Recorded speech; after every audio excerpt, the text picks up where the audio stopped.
आज है 10 दिसंबर 2025 दिन बुधवार। नमस्कार, जय जोहार। चलिए देखते हैं छत्तीसगढ़ की 25 फटाफट बड़ी खबरों को।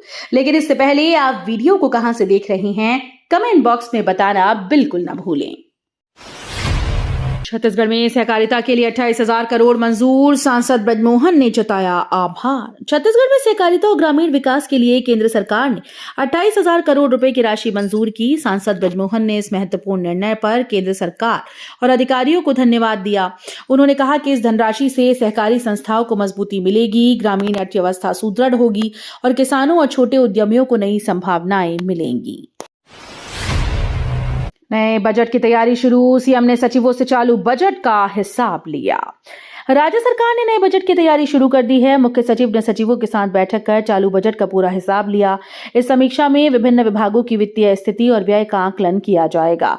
अधिकारियों का कहना है कि इस प्रक्रिया के तहत आगामी बजट में योजनाएं और विकास परियोजनाओं के लिए पर्याप्त संसाधन सुनिश्चित किए जाएंगे। ये कदम वित्तीय पारदर्शिता और योजनाओं की प्रभावशीलता बढ़ाने की दिशा में अहम माना जा रहा है। हेडमा एनकाउंटर के बाद रणनीति बदलेगी। 13 दिसंबर को अमित शाह करेंगे हाई लेवल की मीटिंग। हेडमा के हालिया एनकाउंटर के बाद केंद्र सरकार सुरक्षा रणनीति में बदलाव करने जा रही है। इसके तहत 13 दिसंबर को गृह मंत्री अमित शाह जवानों और उच्च अधिकारियों के साथ हाई लेवल की मीटिंग करेंगे। इस बैठक में आगामी सुरक्षा योजनाओं और नक्सल प्रभावित क्षेत्रों में नई रणनीति पर चर्चा होगी। अधिकारियों का कहना है कि ये कदम नक्सलवाद के खिलाफ कार्रवाई को और अधिक प्रभावी बनाने के उद्देश्य से उठाया जा रहा है। 14 साल बाद खूंखार बनकर पकड़ा गया अपराधी, 14 लाख रुपए का इनाम घोषित। एक अपराधी जिसे 14 साल तक पकड़ नहीं पाया गया, आखिरकार कानून के शिकंजे में फंस गया। उस पर 14 लाख रुपए का इनाम घोषित था। गिरफ्तारी के समय अपराधी की कहानी ने सभी को चौंका दिया। इस सफलता ने सुरक्षा बलों की सतत कार्रवाई और मेहनत को उजागर किया। अधिकारियों का कहना है कि अब अपराधी को न्याय की प्रक्रिया के तहत पेश किया जाएगा। नक्सलवाद खत्म की ओर, 12 नक्सली सरेंडर कर मुख्यधारा में लौटे। छत्तीसगढ़ में नक्सलवाद कमजोर पड़ रहा है और अब अंतिम चरण में है। हाल ही में 12 नक्सलियों ने सरेंडर कर मुख्यधारा में लौटने का फैसला किया। ये राज्य सरकार और सुरक्षा बलों की लगातार कार्रवाई का नतीजा है। सरेंडर करने वाले नक्सलियों को पुनर्वास और सामाजिक सहायता प्रदान की जाएगी। अधिकारियों का कहना है कि इससे क्षेत्र में शांति और सुरक्षा को मजबूती मिलेगी और नक्सल प्रभावित इलाकों में विकास गतिविधियों को गति मिलेगी। सर्द हवाओं से रायपुर ठिठुरा, आज से 20 जिलों में शीतलहर का अलर्ट। रायपुर सहित छत्तीसगढ़ के कई जिलों में कड़ाके की ठंड ने लोगों को ठिठुरन महसूस कराई। मौसम विभाग ने आज से 20 से अधिक जिलों में शीतलहर का अलर्ट जारी किया। ठंड और तेज हवाओं के कारण सुबह शाम का तापमान और भी गिर सकता है। प्रशासन ने नागरिकों को गर्म कपड़े पहनने और वृद्ध व बच्चों की विशेष देखभाल करने की चेतावनी दी। छत्तीसगढ़ में कुत्तों के बाद अब सांप बिच्छू भी भगाएंगे टीचर। छत्तीसगढ़ के स्कूल में सुरक्षा को लेकर अजीबोगरीब हालात सामने आए। कुत्तों को भगाने की जिम्मेदारी के बाद अब शिक्षकों को सांप बिच्छुओं से भी बच्चों की सुरक्षा करनी होगी। शिक्षा विभाग के नए निर्देशों ने शिक्षकों को पशु पक्षी और जहरीले जीवों से निपटने वाला ऑल इन वन गार्ड बना दिया है। टीचर संगठनों ने इसे अव्यावहारिक बताते हुए आपत्ति जताई। Chhattisgarh police constable PET trade test result जारी।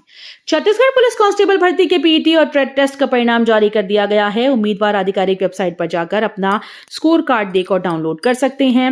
Result link recruitment constable result 2025 section में उपलब्ध है, जहां रोल नंबर या पंजीकरण विवरण दर्ज करने पर स्कोर कार्ड दिखाई देगा। आगे की प्रक्रिया में चयनित उम्मीदवारों को दस्तावेज सत्यापन और मेडिकल टेस्ट के लिए बुलाया जाएगा। डिप्टी सीएम अरुण साव बोले, स्वदेशी से छत्तीसगढ़ को आत्मनिर्भर बनाना है। छत्तीसगढ़ के डिप्टी मुख्यमंत्री अरुण साव ने प्रदेशवासियों से अपील की है कि स्वदेशी के मंत्र से ही विकास संभव है। उन्होंने कहा कि छत्तीसगढ़ को आत्मनिर्भर बनाना हमारी प्राथमिकता है। इसके लिए स्थानीय संसाधनों, उद्योगों और कौशल को बढ़ावा देना होगा। अरुण साव ने इस अवसर पर युवाओं और व्यवसायियों से भी सहयोग की उम्मीद जताई।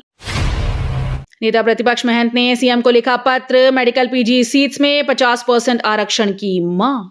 छत्तीसगढ़ के नेता प्रतिपक्ष चरणदास महंत ने मुख्यमंत्री को पत्र लिखकर राज्य के छात्रों के लिए बड़ी मांग रखी।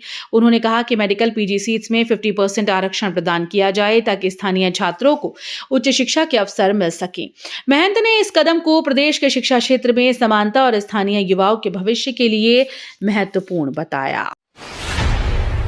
हीराबाई झरेका बघेल को राष्ट्रपति ने धातुकला में राष्ट्रीय हस्तशिल्प पुरस्कार से किया सम्मानित। नई दिल्ली के विज्ञान भवन में छत्तीसगढ़ की शिल्पकार हीराबाई झरेका बघेल को राष्ट्रपति द्रौपदी मुर्मू ने राष्ट्रीय हस्तशिल्प पुरस्कार से सम्मानित किया। उन्हें धातुकला में उत्कृष्ट योगदान के लिए ये प्रतिष्ठित सम्मान दिया गया।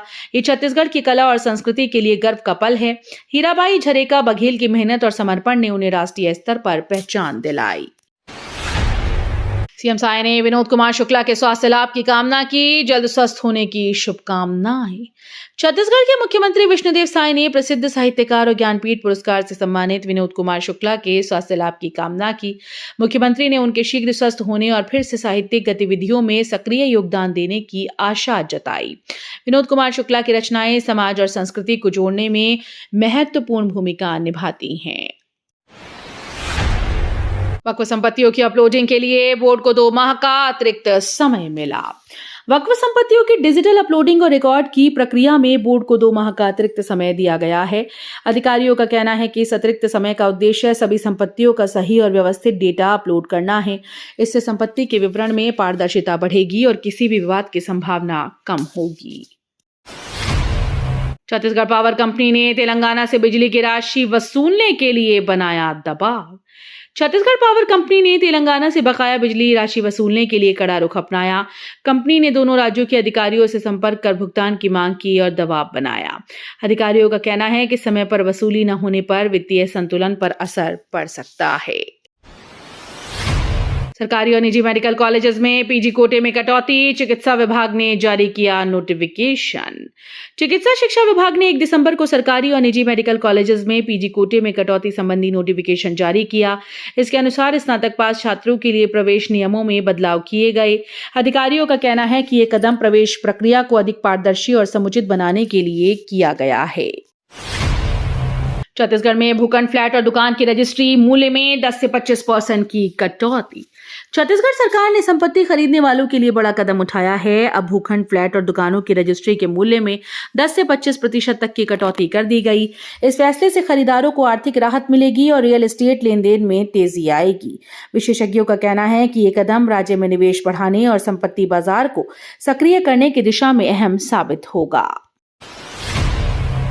पीजी सीट नियमों के विरोध में डॉक्टर सड़क पर ब्लैक रिबन और कैंडल मार्च से जताई नाराजगी। छत्तीसगढ़ में मेडिकल पीजी सीट्स की नई वितरण व्यवस्था का विरोध लगातार बढ़ता जा रहा है। डॉक्टर्स और मेडिकल छात्रों ने संशोधित नियमों को तुरंत वापस लेने की मांग की है। रायपुर मेडिकल कॉलेज सहित प्रदेश भर के स्वास्थ्य केंद्रों में चिकित्सकों ने ब्लैक रिबन पहनकर प्रतीकात्मक विरोध दर्ज कराया। वहीं कई जगहों पर कैंडल मार्च भी निकाला गया। भिलाई के कल्याण कॉलेज में एनएसयूआई ने प्राचार्य को जूते चप्पलों की माला पहनाने व पर्चा फेंकने का विरोध किया। भिलाई के कल्याण कॉलेज परिसर में एनएसयूआई का बवाल सामने आया। कॉलेज प्राचार्य के नाम प्लेट पर स्याही पोती गई और पर्चा फेंककर उनकी निंदा की गई। पहनाने की कोशिश तक की गई जूते चप्पलों की माला, जिससे परिसर में अफरा तफरी मच गई। प्रदर्शन का मकसद प्राचार्य और प्रशासन के खिलाफ अपने ग्रीवियंसेस उजागर करना बताया गया। ट्रंप की चेतावनी, भारत पर नया टैरिफ लगाने की तैयारी। व्हाइट हाउस में अमेरिकी राष्ट्रपति डोनाल्ड ट्रंप ने भारत को लेकर कड़ी चेतावनी दी है। उन्होंने कहा कि अगर भारत अमेरिका में सस्ते सामान या कृषि उत्पादों की डंपिंग कर रहा है तो नए टैरिफ लगाए जा सकते हैं। ट्रंप ने यह स्पष्ट कहा कि वे चीटिंग कर रहे हैं। इस कदम से अमेरिका के किसानों की सुरक्षा और व्यापार संतुलन बनाए रखने की कोशिश की जा रही है, जबकि भारत अमेरिका व्यापारिक संबंधों में नई चुनौतियां उत्पन्न हो सकती हैं। माइक्रोसॉफ्ट करेगा भारत में 1.5 लाख करोड़ रुपए का निवेश, एआई भविष्य को मिलेगी रफ्तार। भारत के आर्टिफिशियल इंटेलिजेंस क्षेत्र में नई ऊर्जा आने वाली है। माइक्रोसॉफ्ट ने घोषणा की है कि वो भारत में एआई और क्लाउड टेक्नोलॉजी को बढ़ावा देने के लिए 1.5 लाख करोड़ रुपए का बड़ा निवेश करेगा। इस निवेश से स्टार्टअप्स, उद्योग, शिक्षा और स्वास्थ्य क्षेत्र में एआई के उपयोग को तेजी मिलेगी। ये कदम भारत के डिजिटल भविष्य और एआई ड्रीम को साकार करने में अहम भूमिका निभाएगा और देश को वैश्विक तकनीकी मानचित्र पर और भी मजबूत बनाएगा। जहां गूंजती थी बम बारूद की आवाज, अबूझमाड़ बन रहा फुटबॉल की नर्सरी। छत्तीसगढ़ के अबूझमाड़ क्षेत्र में जब कभी बम और बारूद की आवाजें गूंजा करती थीं, आज वहां फुटबॉल की नर्सरी दिख रही है। नक्सलवाद से प्रभावित यह क्षेत्र धीरे धीरे सकारात्मक बदलाव की ओर बढ़ रहा है। युवा खिलाड़ी अब खेल के माध्यम से अपनी प्रतिभा दिखा रहे हैं। प्रशासन और स्थानीय संगठनों की मदद से बच्चों और युवाओं को खेलों में भाग लेने के अवसर मिल रहे हैं। जच्चा बच्चा की मौत से हड़कंप, परिजनों ने जिला अस्पताल पर लगाया लापरवाही का आरोप। छत्तीसगढ़ के जिला अस्पताल में जच्चा और बच्चे की मौत ने अस्पताल में हड़कंप मचा दिया। मृतक परिजनों ने अस्पताल की लापरवाही का आरोप लगाते हुए प्रदर्शन किया। स्थानीय प्रशासन ने मामले की जांच शुरू कर दी। गुस्साए परिजन न्याय की मांग कर रहे हैं और अस्पताल प्रशासन को जिम्मेदार ठहराने की कोशिश कर रहे हैं। ये घटना स्वास्थ्य सेवाओं की गुणवत्ता और जिम्मेदारी पर गंभीर सवाल उठाती है। जगदलपुर में भूमाफिया के खिलाफ आदिवासियों का मोर्चा, फर्जी दस्तावेजों से जमीन हड़पने का आरोप। जगदलपुर में आदिवासियों ने भूमाफिया के खिलाफ मोर्चा खोल दिया। आरोप है कि कुछ जमीनें फर्जी दस्तावेजों के सहारे हड़पी जा रही हैं। स्थानीय लोगों का कहना है कि वर्षों से उनकी जमीनें अवैध तरीकों से छीनी जा रही हैं। प्रशासन मामले की जांच कर रहा है, लेकिन आदिवासियों में नाराजगी बनती जा रही है। 10 दिन में 33 नक्सली सरेंडर, एमएमसी जोन खत्म, सुरक्षा बलों को बड़ी सफलता। छत्तीसगढ़ में नक्सलवाद के खिलाफ बड़ी कामयाबी मिली। मात्र 10 दिन में 33 नक्सलियों ने सरेंडर कर दिया, जिसमें एमएमसी जोन को पूरी तरह से समाप्त किया गया। सुरक्षा बलों की सतत कार्रवाई और स्थानीय प्रशासन की जागरूकता के चलते ये सफलता मिली। इससे न केवल क्षेत्र में शांति बनी है, बल्कि स्थानीय लोगों में सुरक्षा की भावना और भी मजबूत हुई। पहली बार रविवार से शुरू होगा विधानसभा सत्र। 14 से 17 दिसंबर तक चलेगा शीतकालीन सत्र।